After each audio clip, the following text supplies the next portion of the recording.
This is Alabama Politics with Steve Flowers, an in-depth interview with Alabama's top political newsmakers. Now, from the studios of Troy University, here is Steve Flowers.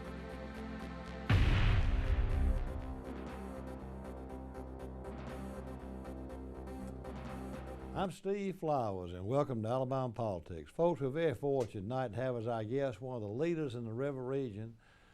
This show has most of our viewing audience in the river region. We're lucky to have the mayor of Prattville, one of Alabama's fastest growing, most prosperous cities, Prattville, Mayor Bill Gillespie on the show. Mayor, good to have you on. Glad to be here. Thank you. Prattville is one of the largest and most robust and prosperous cities in the state of Alabama, and one of the fastest growing, and Mayor Gillespie's had a lot to do with that. He was born and raised in Prattville and lives there, been there all of his life. Tell our viewers about that. You were born and raised in Prattville.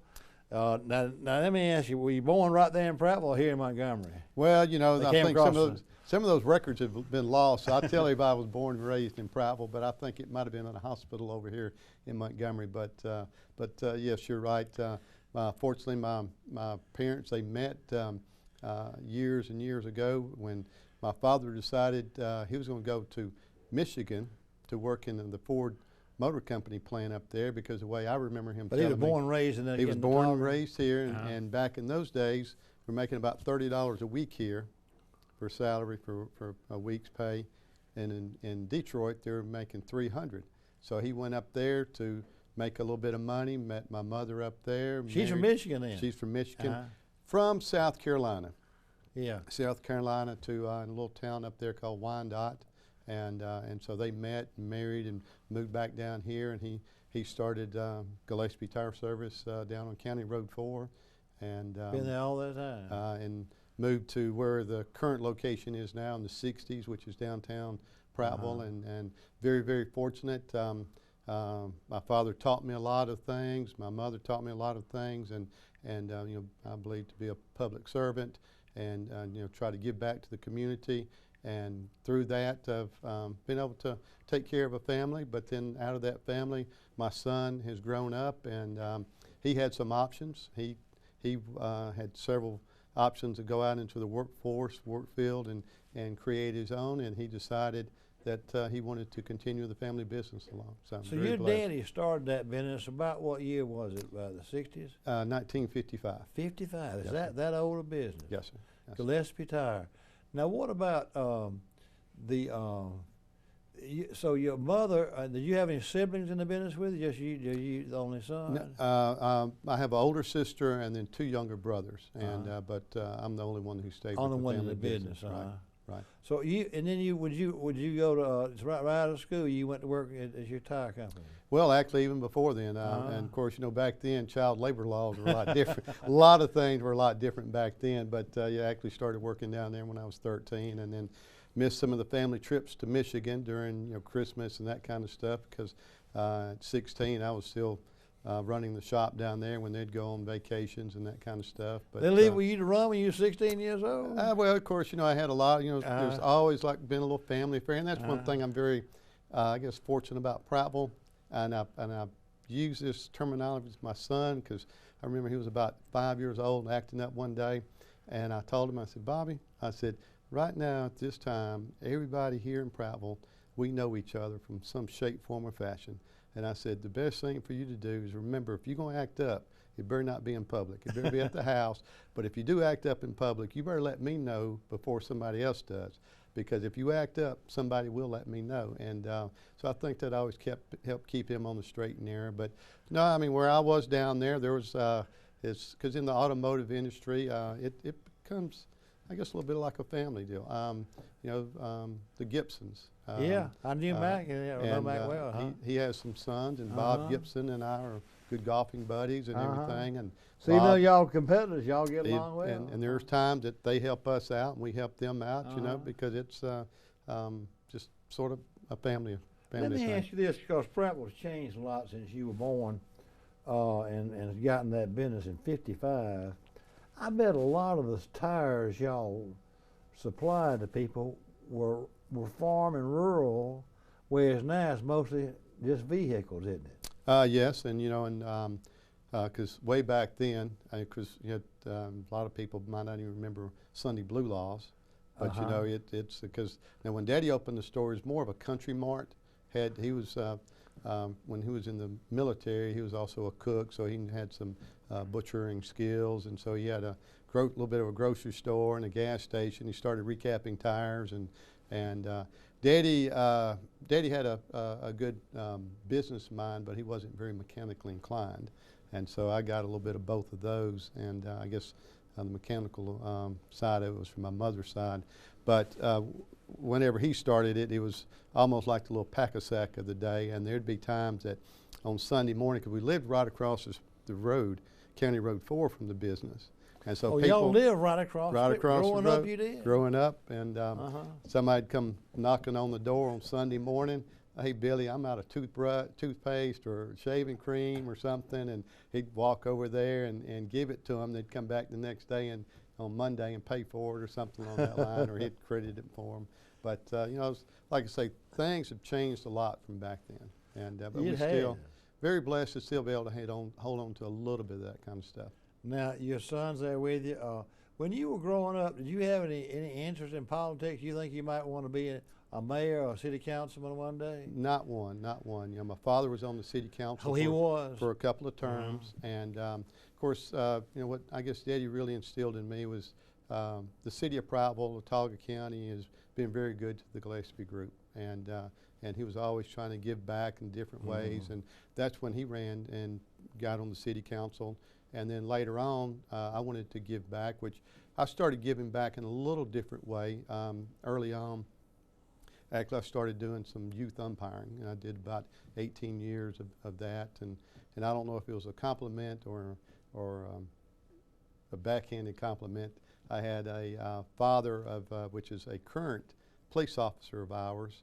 Back in the day, he was about 10, 12 years old in the baseball league, and which when I really first got to meet him and know him. But then the other day in a parking lot of one of our barbecue places over there, he says, I want you to know you're a better mayor than you were an umpire. So you know, we can take that several different ways, and just actually that. It's hard to make friends being an umpire. Well, you know, especially Little League. Everybody loves to and they take the children's sports more important than anything. They do, and I've been seeing more and more on radio ads about if you want to have the all-stars, you have to have the stripes, because talking about the umpires. So trying to encourage people, because it's becoming a more and more difficult thing to find somebody willing to get out and do officiate some of these sports. I've heard it over the years. You got to find somebody who's smart enough to be able to do it. This phrase also goes back to the political side too. You got to find somebody who's smart enough to be able to do it, but dumb enough to want to do it, and especially in the umpiring side of it. But now you went on the city council in 2005. 2004, yes. Sir. And then a 4-year term, and then you were re-elected in 2008 in the middle of your second term on the city council. Jim Byard retired or didn't quit in the middle. He took over a state agency of some kind. He went to ADECA with the governor, sit on his cabinet and everything, and very challenging times. But now, were you president of the city council, or did you have to run for special election? Well, the city council president in Prattville is voted on by the city council and the pro tem, and during that time period. The council president had stepped down, and so by our bylaws, the pro tem moves up into that position. Matter of fact, if everybody remembers when David Whetstone passed away, Jim Byard was council president, and then our bylaws are is that if something happens to the mayor, the council president automatically becomes the mayor. He doesn't have a choice, except for either one, he accepts it, or two, he resigns from office completely. So, but anyway, David Whetstone passed away. Jim Byard stepped into that position.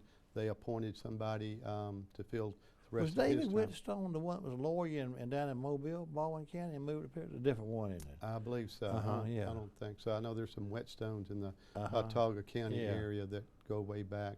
So you ran for your first term in 2012. As mayor, right, and full term there. So and re-elected in 16. 12, 16, and 20. So you've been mayor that long? So Uh, you've been mayor for 10 years now? Since 2011, yes, Yeah, sir. 10 years you've been mayor of Prattville. Well, let's talk about some of the things going on in Prattville. As Ronnie alluded to a while ago, everybody wants to know where that old Daniel Pratt Mill is going to be, apartments and everything. They've worked on that for a long time, haven't they? Well, some of it has been in the planning stage. So yes, it's been a lot of planning. There's been a lot of I guess hoops to jump through, and then of course COVID and just so many different things and everything else. But and I hope that most everybody in this area was able to ride downtown during the Christmas season and really see the Christmas lights and how we're able to really transform little downtown Prattville. And so if you haven't been down there, they are taking down some of the decorations, but we have some more plans for the next couple of months or so. So please find time to ride downtown, see exactly what we have there. But while you're down there, you can look and see some of the activities going on. There's been a temporary roof put on over the building to sort of dry it in. Some of the older, not what was classified by most historical buildings, but some of the old tin buildings have pretty much been removed. Yeah. A levee has been started. We've started some other infrastructure work around there, which is a sewer lift station, and then shortly we'll run some of the new pipes through the middle of that property and create a new road. And so there's a lot going on. And then there's also there was a floodplain prevention project done, I think, back in the 20s or 30s. And whenever the Corps of Engineers did it, the way I understand it was the original bridge made out of wood wasn't, it wouldn't fit anymore. And so the city had to build a bridge across it, and so they put on a cigarette tax to pay for that bridge. Well, and so we call it the cigarette bridge. And let me ask you this question about the city of Prattville. Tell our viewers, if you will, and concise as you can, the story of Daniel Pratt's a heck of a story. He was one of the most wealthiest men in the state. Started that town with that. It was tell just kind of his history, because I bet a lot of your citizens don't know the whole story of Daniel Pratt. You're correct there, and I'm really not the one that can do it really justice, but I'll do the best that I can on it. Came from the New Hampshire area, right? Moved down here, and how actually, did he pick Prattville? It just because of the water or something? When you're right there on the river. Well, at one time he had actually looked at, the way I understand it, he looked at Wetumpka, because back then Talladega County was a lot broader, but he looked at Wetumpka, and he looked very seriously at Mortar Creek. And then I think there was a little discrepancy about the price per acre that he was looking to pay, and so he almost set up shop at Mortar Creek. But he found Mortar Creek is in Talladega in Elmore County. Elmore County, like going over to Wetumpka. But now, what did he just happened to say? I'm coming down Alabama. Was it cheap labor or water, or what did he manufacture? Well, of course, he did not invent the cotton gin, but he was like the Henry Ford of cotton gins. He was able to manufacture it in mass production and all that. He was a really great business mind and architectural. I think what really got him down here, because he was also known for his house building and his architectural in that. And if you go over to the League of Cities building, they have a plaque over there, and it talks about how he had some of his skills and were used in some of the buildings over here around the state capitol and everything. So was he ever mayor of Prattville or anything? Well, technically he would have been the first one, but he did not have the title of mayor. And I think it might have been. What year was Prattville founded? It was 1829. A long time ago. Had he come there by then?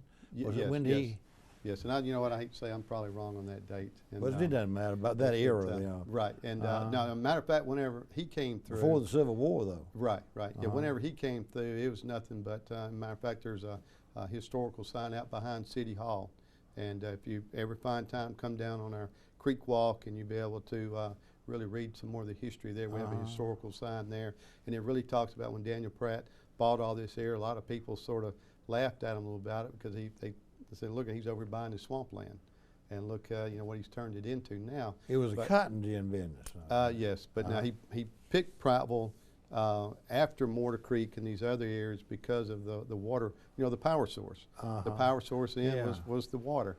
Now there wasn't a real labor force back then because most everybody was agricultural. Right. Of course, I think they even still had some problems with some Indians, some local natives, and all that other. But there were still a lot of challenges just by setting up shop here. But he brought in schools, he brought in churches, he helped to bring the workforce together, and the education, the religious portion of it. He started sash and shutter and door. He was shop. probably one of the wealthiest men in the state, wasn't he? He was very, very close to that. What about this mayor? What did they do to his gin during the Civil War? They come try to shut it down and everything. The Northerners, they invade Prattville or anything because he had that big gin? Or do you know the history of the Civil War? I don't know of any. I know Selma was, a big focal point back during the Civil War because of the ammunition, but I don't know that that they actually came in and did any kind of.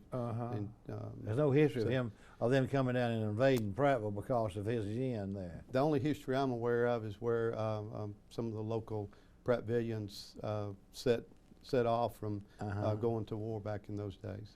Tell me this, Reed. Now let's get to the more modern day stuff. Prattville has been a growth city, like known it was for the last 30, 40 years as a bedroom community from Montgomery, people who drive into Montgomery to work. What attracts them? Is it your school system, or you have? Does the city give a lot of money to the school system to make sure it's a good school system? Is that what do you attribute that to? Well, I think one of the things has been a very big positive thing for us has been our people, and our people is I have to wrap my arms out around Maxwell as well because we're very well known as a retirement place for our military. And that's one of the ways that my father-in-law and my mother-in-law met because he was in the military and so forth. But the military connection has actually helped us, I think, be as progressive of a community as we are. I think we had a lot of hardworking. Daniel Pratt set the stage for have a very good work ethic, and then the military has helped us come in because everybody wants to love a little bit of Mayberry, and a little bit of Mayberry is what you want, just a little bit, because you don't want to be too much Mayberry. You want to be able to have some of the quality of life. The proximity. If someone works at Maxwell Gunner or as an officer there, Prattville's the closest some neighborhoods in Montgomery are anyway. It is, and now with the traffic, it's over here in Montgomery, it's easier for people working downtown. We hear from so many of them.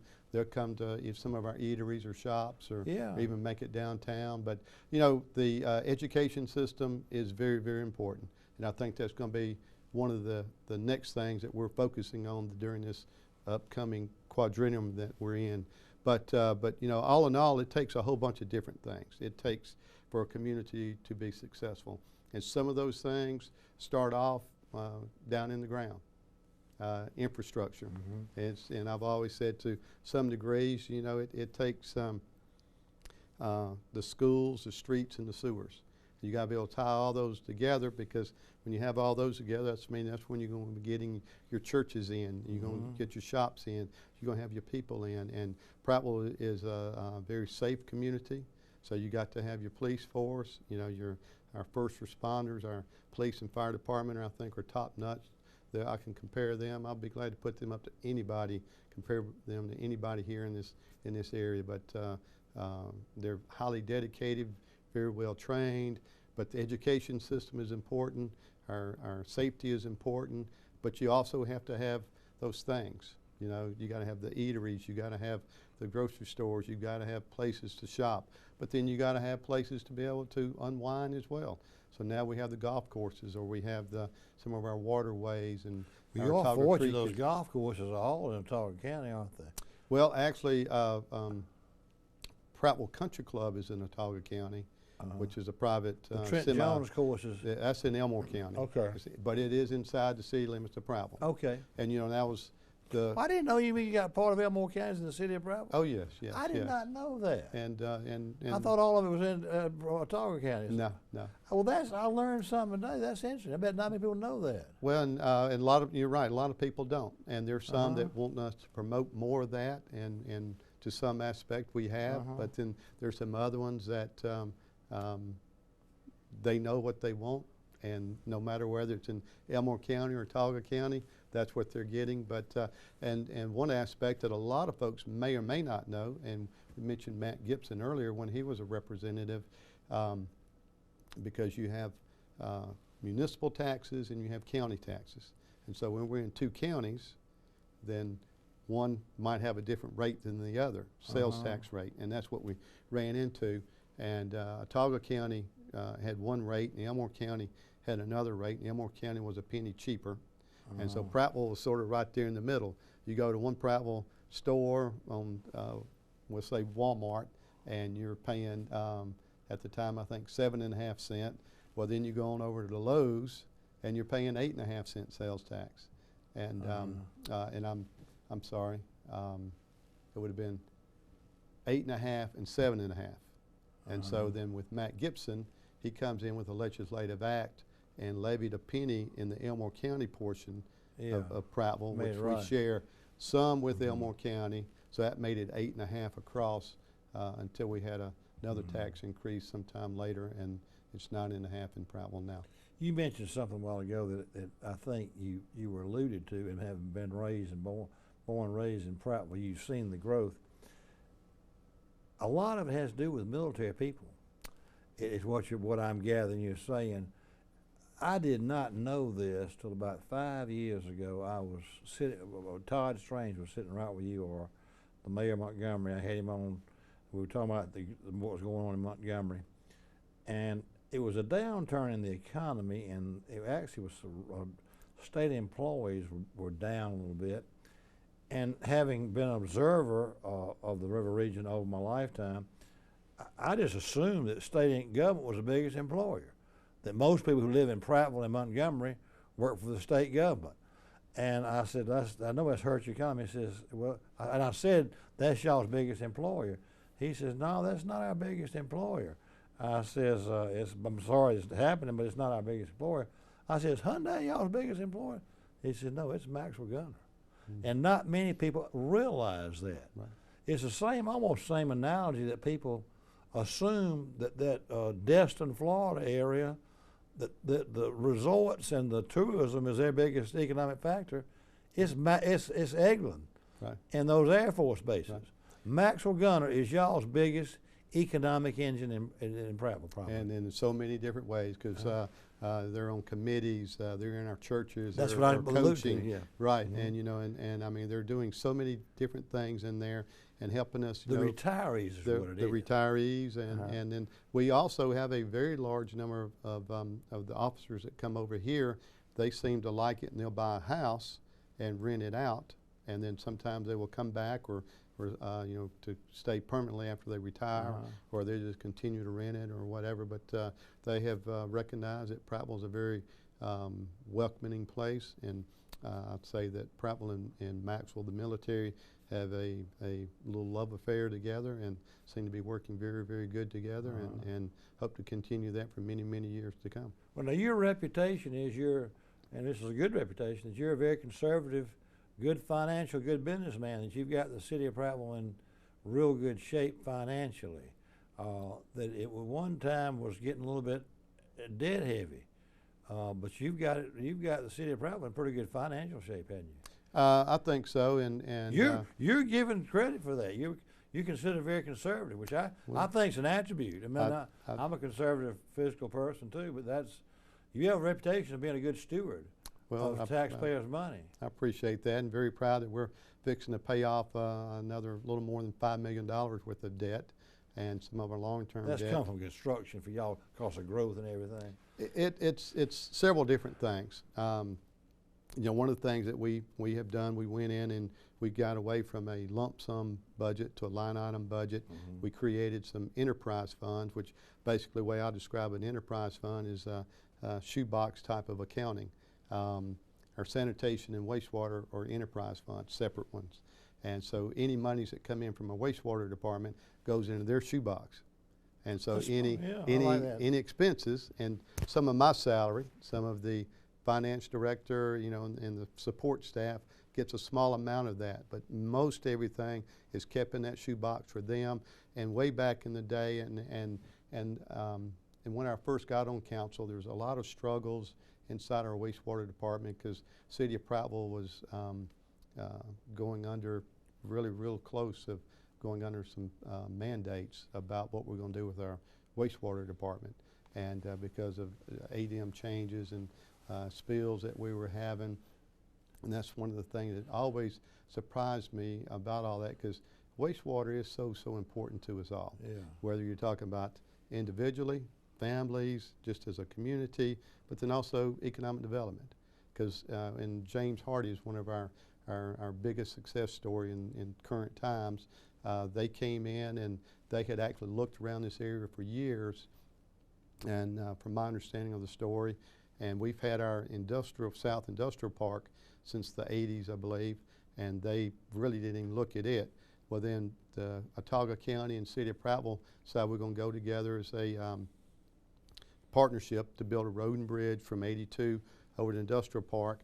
And about 6 to 9 months after that announcement, they had already they're making their announcement that they're going to be investing $200 million in Prattville.